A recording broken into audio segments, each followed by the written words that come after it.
Programa Entrevista Amazônia, hoje no show do Anubis, os caras destruíram tudo e mostraram que o som trash metal das antigas é o que vale, né?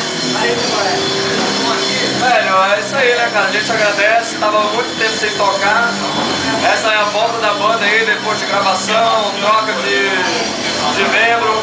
A gente aproveita para apresentar o Felipe, que entrou na banda agora, primeiro show do moleque aí. E, cara, a gente agradece o público, o matador aí. A banda agradece mesmo. É isso aí, fecha aí, bicho. Programa Entrevista Amazônia, o Anubis, essa temática de falar de guerra, de outras coisas mais, tem muito a ver também com a história da preservação ambiental e esse lance de aquecimento global, né, cara? Que é o assunto do momento. Qual a opinião de vocês sobre isso aí, cara?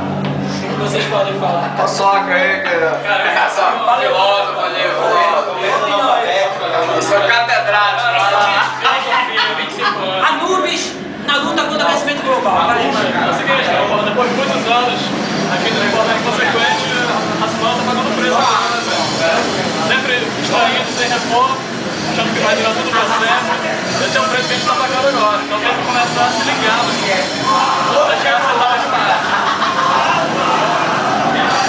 Vamos reciclar os sacos. É isso aí, gente. Também o Anubis está nessa luta aí. Se nós conseguirmos manter três teses. Reflorestamento não dá mais jeito. Tem que aliar o reflorestamento ao não corte de árvores. O segundo é economizar água. Sustentável. Desenvolvimento sustentável.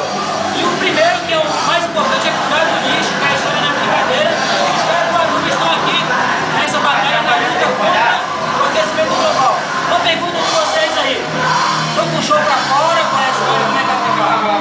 Cara, a gente finalizou o CD agora, tá em fase de masterização, mixagem. Deve estar lançando lá pelo final do ano. E agora em outubro já tem um show no interior do Maranhão. E lançando o CD a gente vai seguir aí, cara. Vamos ver até onde a gente vai. Vamos destruir tudo aí. Já houve assim, muitos shows memoráveis, mas esse show hoje foi... A gente tá precisando tocar. Esse daqui é 15 anos, tem que gravar um CD. Vários meses gravando e tal. Esse daqui, ó. 15 anos de apoio de natureza, de apoio de merda, eu sozinho, cara. Alô, líder da pior, mano, esse é Johnny Bicho Paraense, ó. 15 anos, Esse é depois de merda de Trabalha, palhaço, marco pra fazer. valeu, meu irmão, a gente agradece a força de todo mundo aí. Se encontra dia 26 lá no canal da Globo, a Globo se desgraça é terror. abraço pro nosso amigo Mauro do Consulado do Rock, grande na Figueiredo, o cara grava coisas pra cena assim, recentemente não sei de onda, Dudu, a Balega Focona do skate, tem mais gente que eu esqueci. As putas do locomotivo.